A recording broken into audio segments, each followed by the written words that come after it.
आज के इस सेशन में मैं आप लोग को आइसक्रीम प्लांट से पूरी तरह अवगत कराऊंगा। कौन सी मशीन लगानी चाहिए, मशीन का उपयोग क्या है, मशीन की कार्य प्रणाली क्या है और आइसक्रीम प्लांट का सेटअप कैसा होता है, इसका अनुभव मैं शेयर करूंगा आप लोग के साथ। बहुत लोगों को तो मालूम है, लेकिन जो लोग न्यू बिजनेस में आना चाहते हैं उनके लिए ये कुछ खास है। होता क्या है कि जब भी आप लोग डिसाइड करते हैं कि हमें आइसक्रीम का निर्माण करना है और आइसक्रीम प्लांट परचेज करना है, तो आप लोग एक ही चीज बोलते हैं कि हमें आइसक्रीम मशीन बताइए। कहीं भी जाएं, किसी भी शॉप में या किसी डीलर डिस्ट्रीब्यूटर के पास जाते हैं तो आइसक्रीम निर्माण की मशीन की डिमांड करते हैं। लेकिन आज इंडिया में ऐसे बहुत से लोग हैं जो आइसक्रीम बनाते हैं और कुछ लोग फ्रोजन डेजर्ट बनाते हैं और कुछ लोग दोनों ही बनाते हैं। दोनों में बहुत अंतर है, इसलिए मशीन का निर्माण ऐसा कीजिए या मशीन ऐसी परचेज कीजिए कि आपका दोनों कार्य उसमें पूर्ण हो सके। कैसे? इसके लिए मैं डिस्प्ले में आपको मशीन भी दिखाता जाऊंगा, मशीन के बारे में एक्सप्लेन भी करता जाऊंगा और यह समझाने की कोशिश करूंगा कि मशीन ले तो आखिर कौन सी ले। तो चलिए चलते हैं। मैं मनोज कुमार दीनानाथ ग्रुप आइसक्रीम खजाना में आपका अभिनंदन करता हूं और इस सेशन को आगे बढ़ाता हूं।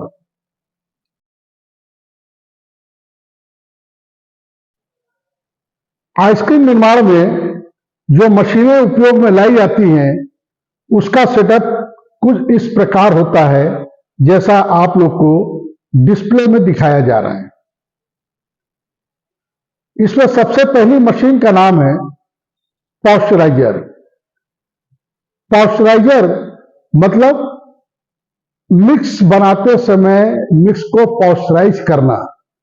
पॉस्चराइज करने का मतलब हुआ कि मिक्स में जो भी बैक्टीरियाज हैं वह पूरी तरह डेड हो जाए। जो ऐसे बैक्टीरिया जो हमारे शरीर को हानिकारक है, हमारे शरीर को नुकसान पहुंचाते हैं, उसको गर्म करके नष्ट किया जाता है। पॉस्चराइजर के इंडिया में दो प्रकार की मशीनें चलती हैं, एक स्क्वायर और दूसरा सर्किल टाइप का। अब यहीं पर बात अटकती है कि जब आप आइसक्रीम मशीन लेने जाते हैं तो कौन सी मशीन या कौन से पॉस्चराइजर का चुनाव करते हैं, यहीं पे भ्रमित हो जाते हैं। भ्रमित कैसे होते हैं, चलिए बताते हैं। एक्चुअली में होता क्या है कि जब हमें आइसक्रीम बनाना है, आइसक्रीम बनाने के लिए आइसक्रीम मिक्स तैयार करना है, तो मोस्टली आदमी सर्किल टाइप का पॉस्चराइजर यूज करता है। लेकिन जब फ्रोजन डेजर्ट बनाना है तो मेरे हिसाब से फ्रोजन डेजर्ट बनाने के लिए यह उपयोग में उतना उचित नहीं है जितना स्क्वायर वाला उचित है।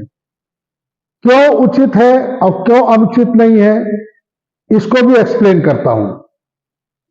होता क्या है कि जब आप आइसक्रीम का निर्माण करते हैं, आइसक्रीम मिक्स बनाने की तैयारी करते हैं, तो जैसा नाम वैसा काम। आइसक्रीम बनाने पे क्रीम या बटर का उपयोग होता है। क्रीम मतलब डेयरी का फ्रेश क्रीम या butter, white butter. Fresh cream में फैट का परसेंटेज लगभग 50% रहता है, बाकी वाटर मॉलिक्यूल्स रहते हैं। इसी तरह फैट में जो बटर, व्हाइट बटर यूज किया जाता है, उसमें लगभग 80% फैट होता है और 20% वाटर मॉलिक्यूल्स रहती है। तो जो ये सर्किल वाली मशीन है, राउंड शेप की मशीन जो आपको डिस्प्ले में दिख रही है, आइसक्रीम बनाने के लिए उत्तम है। लेकिन अगर फ्रोजन डिजर्ट बनाना है तो मेरे हिसाब से यह उतनी उचित नहीं है।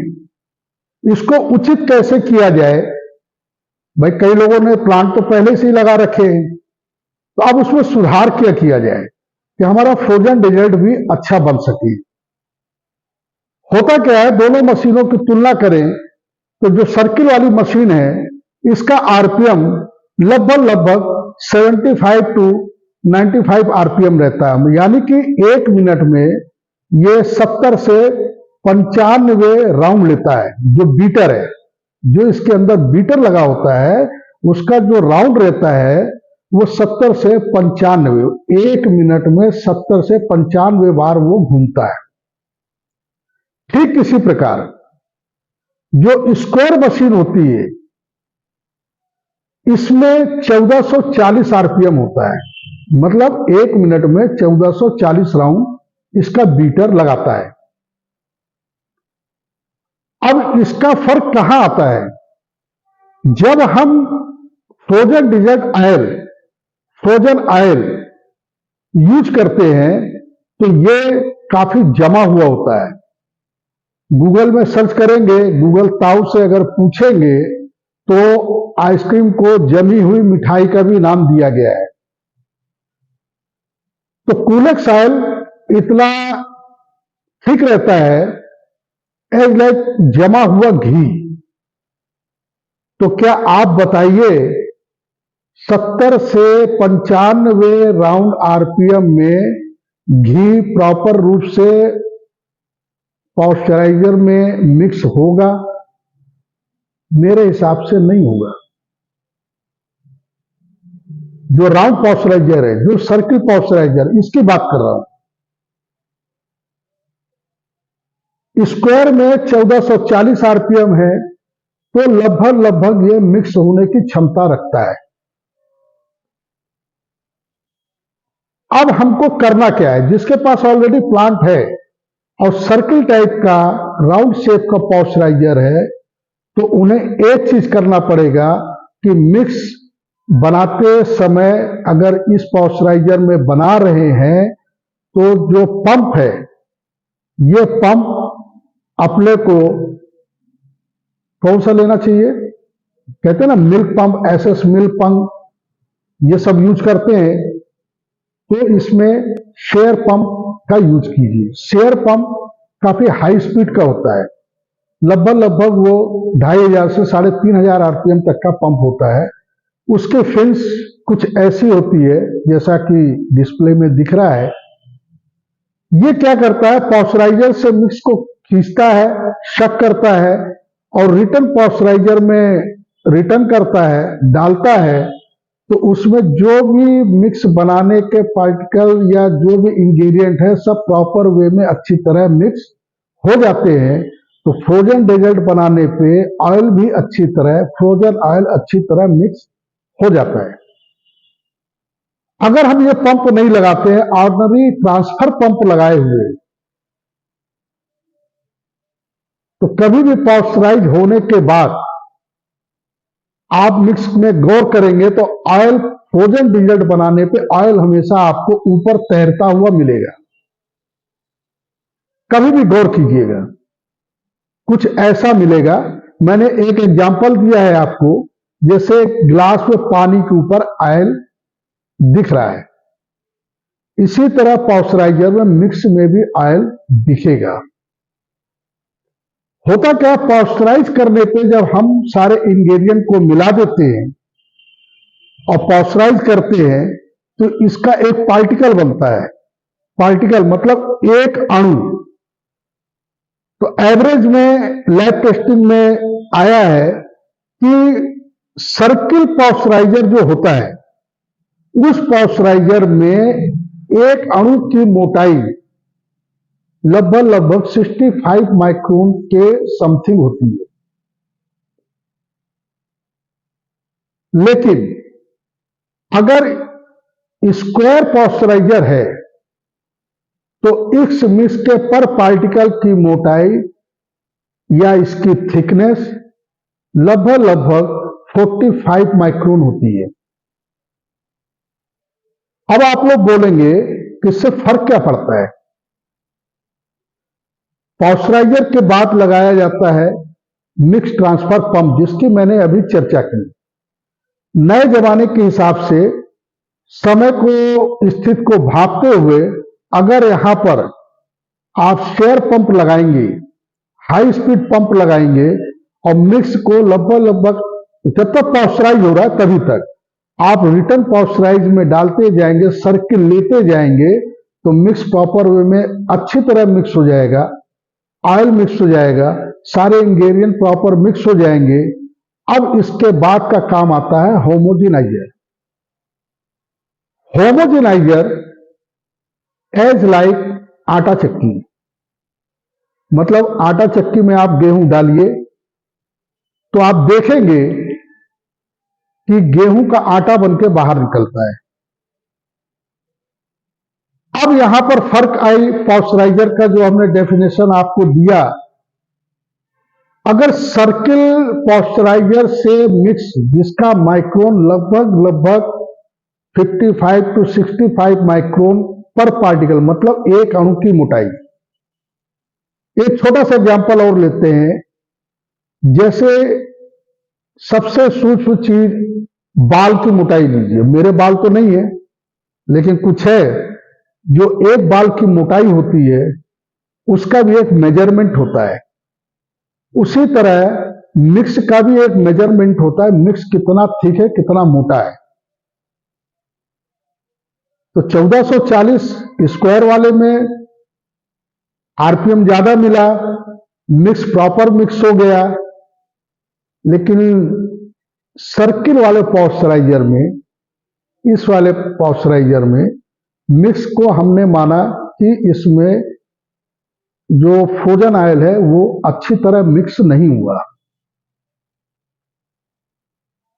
तो उसको प्रॉपर मिक्स करने के लिए मैंने बताया, या तो जो एसएस मिल्क पंप लगाते हैं उसकी जगह मार्केट में एक अवेलेबल है, शेयर पंप बोला जाता है, हाई आरपीएम होता है। उससे अगर उसको साइकिल लेंगे, रिसाइकलिंग करेंगे, तो मिक्स लगभग 45 माइक्रोन के एबव आ जाएगा। अब इस पंप द्वारा हम ट्रांसफर करते हैं मिक्स को होमोजेनाइजर पे। होमोजेनाइजर में जब मिक्स को ट्रांसफर किया जाता है तो कई गलतियां आप लोग करते हैं कि पंप को चालू किया और इमीडिएट होमोनाइजर को प्रेशर दे दिया। यहां पर हमको क्या मेंटेन करना है कि पंप से होमोनाइजर तक मिक्स जाने का एक प्रेशर लिमिट रखना है। इस तरह का वाल्व लगाना है, टू वे वाल्व बोला जाता है, कि कुछ मिक्स अपना होमोनाइजर पे जाए, कुछ रिटर्न होकर वापस पॉइस्चराइजर में जाए। पूरी प्रेशर से होमोनाइजर को मिक्स ट्रांसफर न करे। क्यों न करे? होमोनाइजर जैसे मैंने बताया कि एज लाइक आटा चक्की, गेहूं डालिए, आटा बन के निकलता है।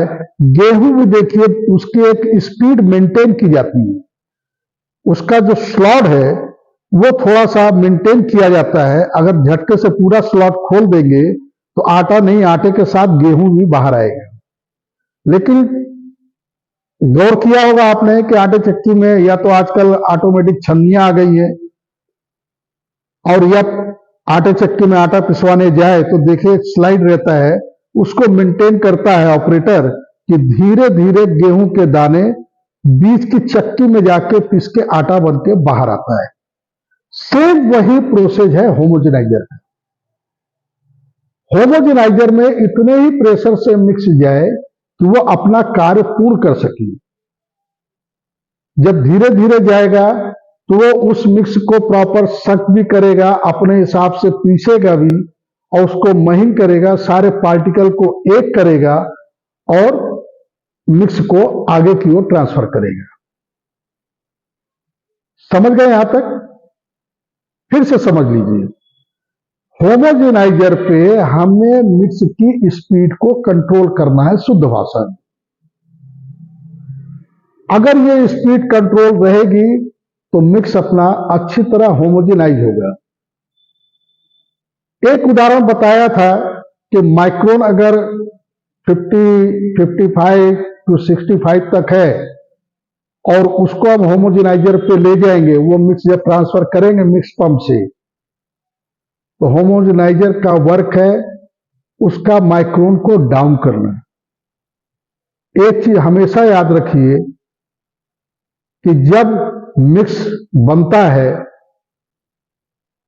तो प्रॉपर आइसक्रीम या फ्रोजन डेजर्ट बनाने के लिए हमें 4 माइक्रोन मिक्स की जरूरत पड़ती है। 4 माइक्रोन का मिक्स रहेगा तभी अपना बैच फ्रीजर या कंटिन्यूअस फ्रीजर प्रॉपर वर्क करेगा।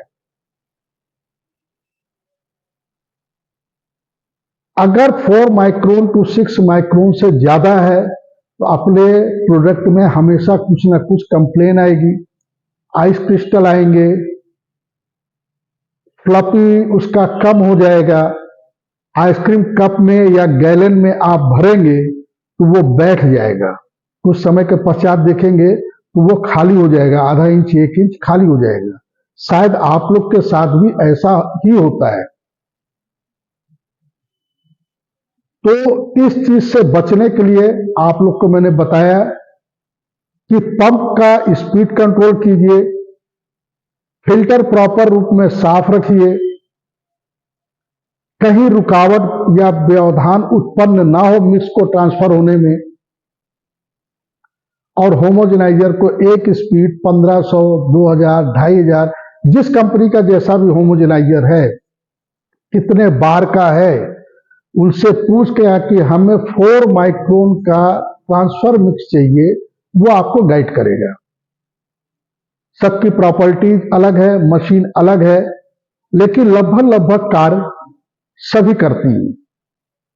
कुछ थोड़ा ज्यादा अच्छा करती हैं, कुछ थोड़ा कम अच्छा करती हैं, लेकिन हम उसको अच्छा स्पीड से मेंटेन करके कर सकते हैं। तो यहां तक क्लियर हुआ कि पहला पॉस्चराइजर का सिलेक्शन आप करिए, कौन सा पॉस्चराइजर चाहिए। सर्किल है, ऑलरेडी पहले से प्लांट ऑनर है और आपके पास सर्किल गोल पॉस्चराइजर है, इसके बाद जो फिल्टर लगाने के बाद पंप लगाते हैं, वहां पंप में एक रिसाइकलिंग का सिस्टम 3 वे वॉल्व के थ्रू लगाइए। स्पीड को कंट्रोल करिए, होमोजेनाइज करिए। अब इसके बाद आता है PHE, प्लेट हीट एक्सचेंजर। यह 2 प्रकार का होता है। देखिए, मैं यहां पर एक अपना अनुभव शेयर कर रहा हूं, जो मैंने देखा है, जो प्रॉब्लम लोग फेस करते हैं उसकी जानकारी आपको दे रहा हूं। मैं किसी भी प्रकार से किसी की मशीन के ऊपर उंगली नहीं उठा रहा हूं। आप उनको अपनी परिभाषा बताएंगे कि हमें आइसक्रीम और फ्रोजन डेजर्ट दोनों बनाना है या सिंगल आइसक्रीम बनाना है, तो वो आपको आइसक्रीम प्लांट मैन्युफैक्चरर आपको गाइड करेगा। प्लेट हीट एक्सचेंजर जो मैंने आपको बताया, इसका कार्य क्या होता है, इसमें 2 स्लॉट रहते हैं। मतलब एक साइड से मिक्स जाता है, एक साइड से वाटर, दोनों आपस में मिलते नहीं है। ये दोनों अलग अलग एक नली टाइप की रहती है, दोनों अलग अलग मतलब राउंड करते रहते हैं। होता क्या है कि जब हम मिक्स आइसक्रीम कप बनाते हैं तो उसका टेम्परेचर लगभग 75 टू 80 डिग्री के बीच में रखते हैं, और इतने ही हीट टेम्परेचर का मिक्स अपना ट्रांसफर होता है फिल्टर और पंप के द्वारा होमोजेनाइज में, और होमोजेनाइज इमीडिएट इसको ट्रांसफर करता है PHE को। तो यहां तक टेम्परेचर लगभग सेम रहता है। जब सेम रहता है तो डायरेक्ट एजिंग वेट में जाएगा, एजिंग वेट पे लोड पड़ेगा, तो उसके बीच पे हम लोग लगा देते हैं प्लेट हीट एक्सचेंजर। इसकी बॉडी आयरन की रहती है और अंदर जो प्लेट होते हैं ये पूरे एसएस के रहते हैं। डबल ग्रुप रहते हैं इसमें, जैसा कि मैंने पहले बताया, एक से पानी सर्कुलेट होता है और एक से मिल्क सर्कुलेट होता है। इसमें भी दो क्वालिटी आती है। एक तो आता है जिसमें चिल्ड पानी सर्कुलेट किया जाता है, मतलब एक रेफ्रिजरेशन यूनिट लगा होता है जो पानी को ठंडा करता है, प्लेट हीट एक्सचेंजर को वो पानी ट्रांसफर करता है और गर्म दूध की बॉडी से टकरा के मिक्स को ठंडा करता है।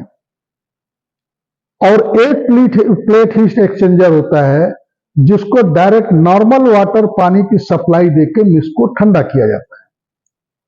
अब एजिंग वेट मतलब पीएचई से जो मिक्स निकल रहा है, जो आउटपुट अपने को मिल रहा है, अब हम इसको ट्रांसफर करते हैं किसमें?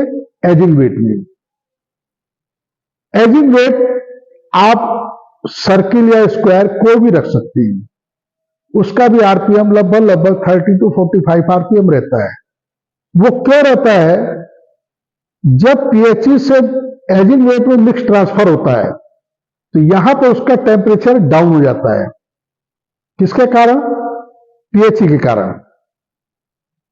लगभग 30 to 20 डिग्री का मिक्स हो जाता है, जो पहले ऑलरेडी 75 to 80 डिग्री का मिक्स था, अब वो चेंज होकर यहां पे 30 to 20 डिग्री हो जाता है। कई लोग यहां भी गलती करते हैं। गलती ये करते हैं कि उसका टेम्परेचर 10 डिग्री भी ले आती है। मेरे हिसाब से ये गलत है। क्यों गलत है? कि पॉस्चराइजर में जब हम आइसक्रीम स्टेबलाइजर का उपयोग करते हैं ना, तो आइसक्रीम स्टेबलाइजर अब जाके अपना कार्य करना चालू करता है एजिंग वेट में। एजिंग वेट में मतलब आइसक्रीम स्टेबलाइजर है क्या? ये तो बताया कि बाउंडिंग का काम करता है, एमल्सिफायर सबको जोड़ने का काम करता है। होता क्या है? एज लाइक ईस्ट, जैसे ब्रेड बनाने के लिए मैदे में ईस्ट को डाला जाता है और कुछ समय के लिए छोड़ देते हैं तो उसमें एक बैक्टीरिया उत्पन्न होती है। ये एक बैक्टीरिया जीवित कीटाणु है, जैसा नाम बैक्टीरिया, ये एक बैक्टीरिया जीवित कीटाणु है। जब ये एजिंग वेट में आते हैं और धीरे धीरे मिक्स आरपीएम में 35 to 40 आरपीएम, हर मशीन की डिजाइन अलग है, तो इस संपर्क में आते ही ये जिंदा होना चालू होते हैं।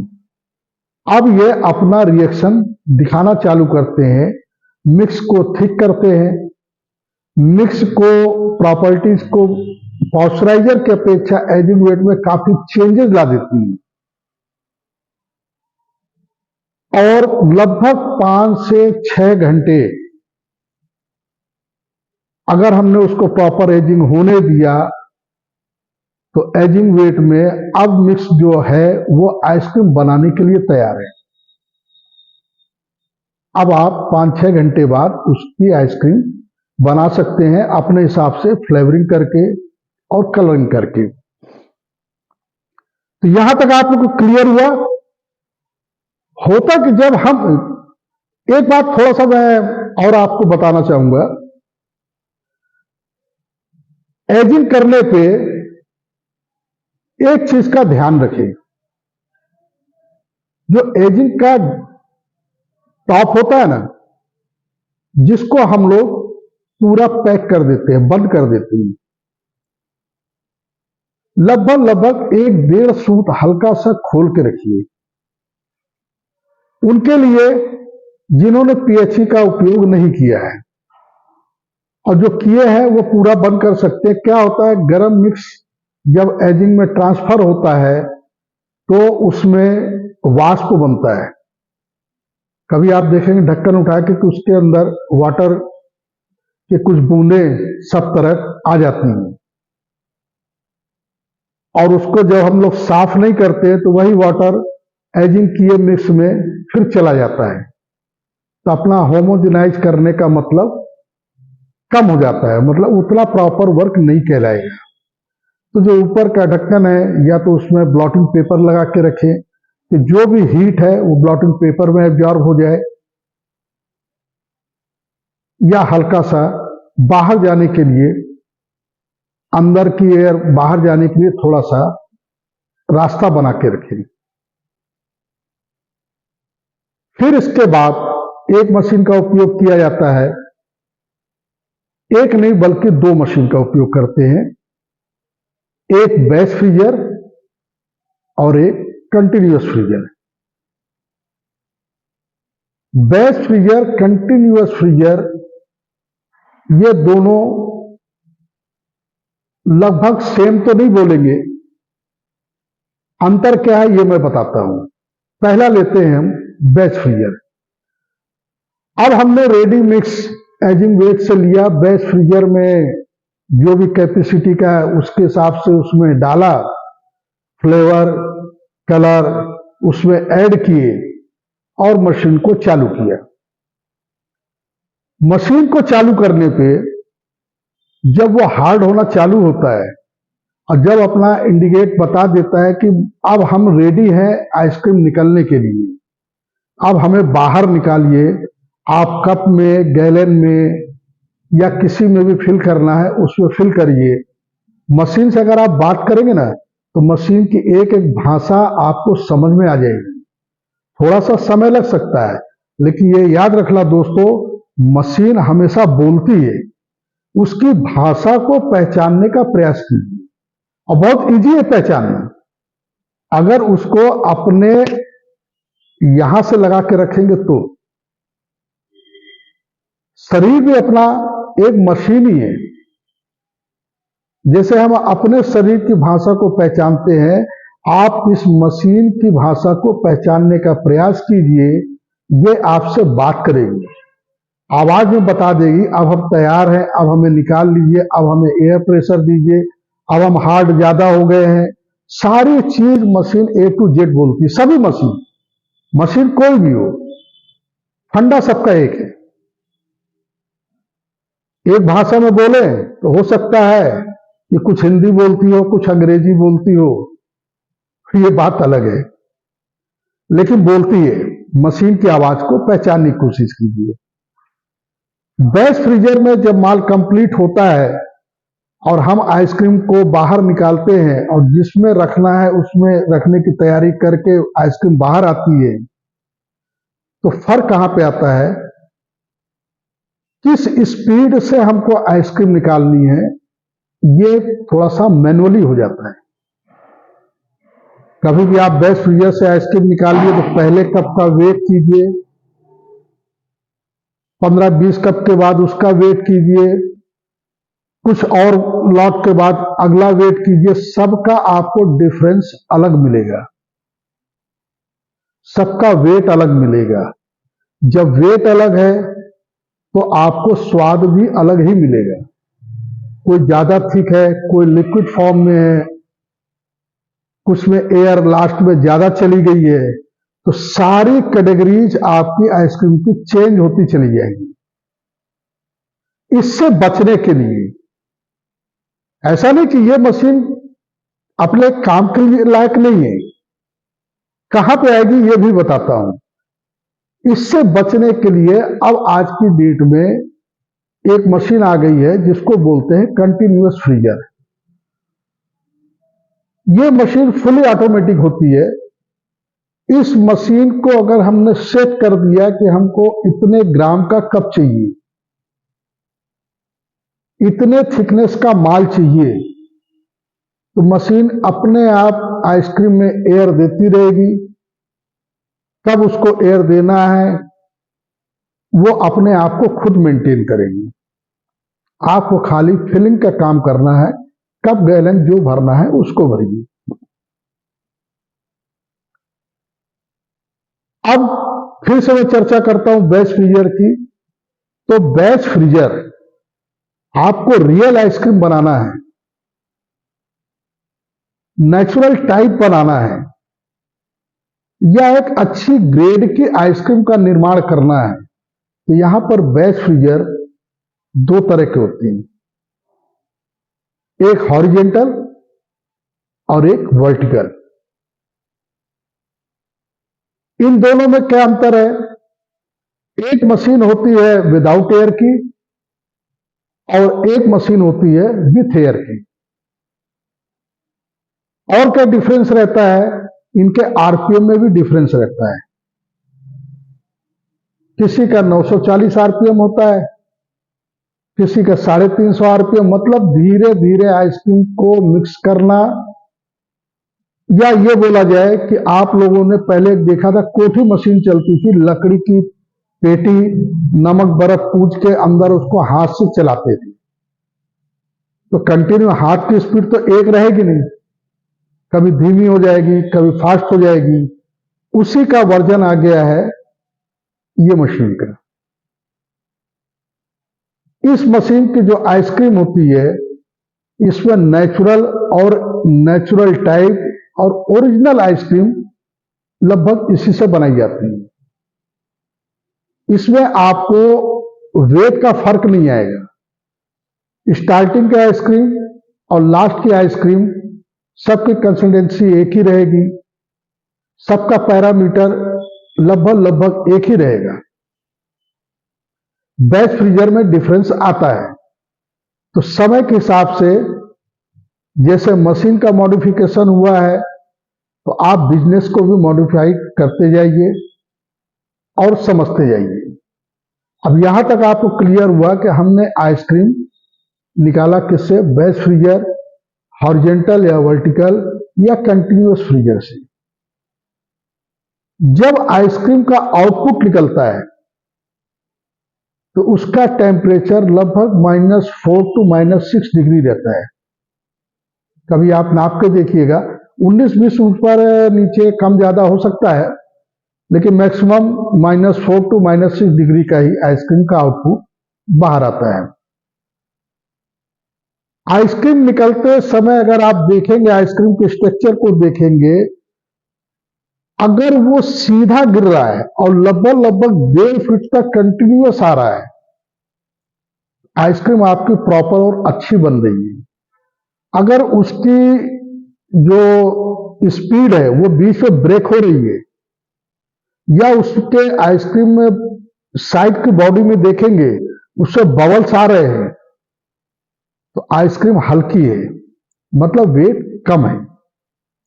यह आपके ऊपर डिपेंड करता है कि आपको कितने वेट की और कैसी आइसक्रीम निकल रही है और कैसा मार्केट में आप लोग को अपना पांव जमाना है। यह पूरा डिपेंड आपके ऊपर करता है। अब इस आइसक्रीम को बनने के बाद बहुत से छोटे प्लांट ओनर ऐसे हैं, छोटे प्लांट थोड़ा सा बुरा मत मानिएगा, जिनके पास मशीनें नहीं है या कम है, वो लोग डीप फ्रीजर में रखते हैं, कुछ लोग कोल्ड रूम में रखते हैं, और कुछ समझदार लोग हार्डनर का उपयोग करते हैं। क्यों करते हैं? चलिए पहले डीप फ्रीजर की चर्चा करते हैं। डीप फ्रीजर का भी टेम्परेचर लगभग -22 होता है। कोल्ड रूम का भी टेम्परेचर -22-25 डिग्री सेंटीग्रेड होता है। हार्डनर का भी टेम्परेचर 22 प्लस, कोई 30 डिग्री रखता है, कोई 25 डिग्री रखता है, लगभग सेम रहता है। तो हार्डनर का उपयोग क्यों करते हैं? जो हमारा आउटपुट मशीन से -4 to -6 डिग्री की आइसक्रीम बाहर आई है, इस आइसक्रीम को इमीडिएट हार्ड करने के लिए अगर डीप फ्रीजर में रखेंगे तो उसको हार्ड होने में 12 घंटे से 24 घंटे लग जाएंगे।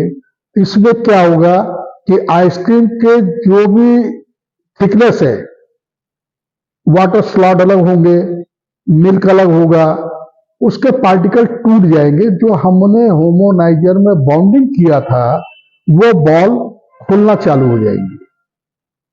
और जब अपनी आइसक्रीम डीप फ्रीजर में 12 घंटे 24 घंटे में हार्ड होगी और उसको यूज करेंगे, तो बॉटम में आप देखेंगे कप में या गैलन में, तो तो आपको बर्फ के स्केल दिखाई देंगे। आइसक्रीम के ऊपर एक गड्ढे गड्ढे टाइप का स्पॉट दिखाई देगा। कप का जब लीड बाहर खोलेंगे तो आइसक्रीम उसके ऊपर चिपकी हुई दिखेगी। उसका रीजन रीजन तो कई हो सकते हैं, लेकिन मेन रीजन रहता है आइसक्रीम को समय से हार्ड ना होना। यही चीज अगर हम हार्डनर में हार्ड करते हैं तो मैक्सिमम 1.5-2 घंटे 3 घंटे के अंदर अंदर आइसक्रीम हार्ड हो जाती है। मतलब जो इंग्रेडिएंट हमने मिलाए, होमोजेनाइज ने अपना काम किया, आइसक्रीम बनाने वाली मशीन ने अपना वर्क किया, और जब आइसक्रीम बन के आई तो उसके पार्टिकल को उसने जो बॉल बना के बांधा हुआ था वो खुला नहीं, वो एज इट इज रहा।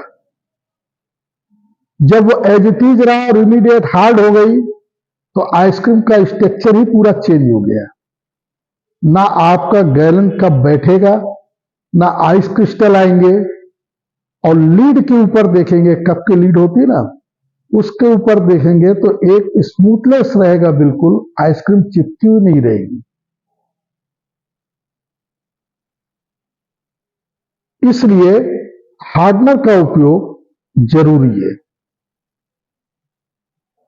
हार्डनर में हार्ड होने के बाद आप रिफ्रिजर में ट्रांसफर कर लें, कोल्ड स्टोरेज में ट्रांसफर कर लें, ये आपके ऊपर है जैसा आपका प्लांट का स्ट्रक्चर होगा। कुल मिलाकर ओवरऑल प्लांट दिखने में कुछ ऐसा लगता है जैसा मैं आप लोग को डिस्प्ले में दिखा रहा हूं। अभी तक मैंने आप लोग को आइसक्रीम प्लांट के बारे में कुछ विस्तृत जानकारियां दी, लेकिन दोस्तों याद रखिएगा, अभी तक मैंने जो भी प्लांट का डेफिनेशन आपको बताया है, यह मिनिमम 100 लीटर प्लांट से लेके 1000 लीटर प्लांट तक ही ये नियम लागू होते हैं। इससे ऊपर के जो प्लांट रहते हैं, जो काफी हैवी प्लांट रहते हैं, वो हमेशा सर्किल में आते हैं। अब सर्किल के पॉइस्चराइजर में उनके पहले एक पाउडर मिक्स पंप लगाया जाता है। शेयर पंप उसमें ऑलरेडी पहले से ही फिट रहता है, इसलिए उन प्लांटों को ये दिक्कतें नहीं आती। तो कैसा लगा वीडियो? अगर कुछ समझ में आया तो कुछ कर दीजिए। मुस्कुराहट आई हो चेहरे में तो साथ में आ जाइए। चैनल के साथ में हम दोनों साथ साथ कदम मिला के आगे बढ़ते हैं, यानी सब्सक्राइब कर दीजिए। और दोनों चीज अच्छा लगा है तो पहले की तरह इस महाराज को बजा दीजिए। धन्यवाद दोस्तों।